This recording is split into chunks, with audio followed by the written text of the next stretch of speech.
ভাই, জাতীয় পার্টিকে তো কার্যক্রম নিষিদ্ধ করা হয়নি, তাদেরকে সংলাপেও ডাকা হচ্ছে না, সেক্ষেত্রে তাদের ব্যাপারে কি সিদ্ধান্ত? জাতীয় পার্টি একটা স্বৈরাচারের দোসর পার্টি।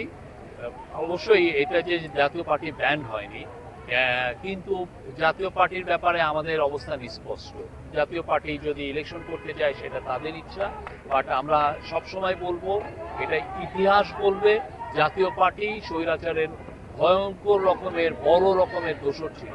আওয়ামী লীগ হেন কোনো আকাম কুকাম করে নাই ওদের সাহায্য ছাড়া।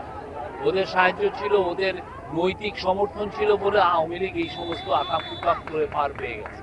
যখনই আওয়ামী লীগের এই কোনো ধরনের সাপোর্টের দরকার ছিল, তখন জাতীয় পার্টি সামনে এসে দোসরের মতো দাঁড়িয়ে থেকে তাদেরকে সাপোর্ট দিয়েছে। এবং সেই এইটা যখন আওয়ামী লীগ যখন ভয়ঙ্কর রকমের খুন করছিল, তখনও ওদের সাপোর্টটা কমেনি। সেটা যদি বলেন, 18 নির্বাচনে তো বিএনপি অংশগ্রহণ করছিল, বিএনপির অংশগ্রহণ করা ছিল ডেমোক্রেসিতে ফিরিয়ে আনার একটা। আপনি জানেন তার আগে এক ধরনের কথাবার্তা হচ্ছিল যে একটা ইলেকশন, ভালো ইলেকশন হবে, কিন্তু আমরা তো দেখলাম তারা কি ইলেকশন দিয়েছে। রাতে ব্যালট স্টাফিং করে তারা ভোট দিয়ে দিয়েছে। তো ওইটার ক্ষেত্রে আর আমাদের জাতীয় পার্টির অনেক অনেক আকাশ পাতাল তফাৎ।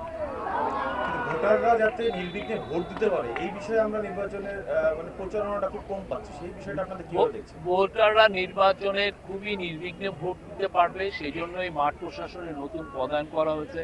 তারা কাজ করছেন, আমাদের প্রত্যেকটা মিনিস্ট্রি এই বিষয়ে কাজ করছেন।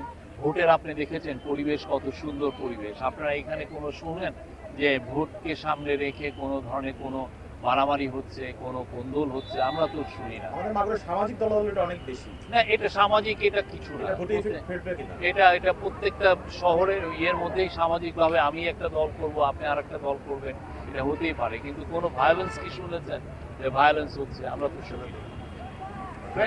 এই যে মাগুরাতে অনেক খেলার মাঠ রয়েছে, যে মাঠগুলো কিন্তু সংকীর্ণ, বাউন্ডারি হয়ে যাচ্ছে, খেলার অনুপযোগী হয়ে যাচ্ছে, ওইগুলোর বিষয়ে কোনো পদক্ষেপ? না, আমার মনে হয়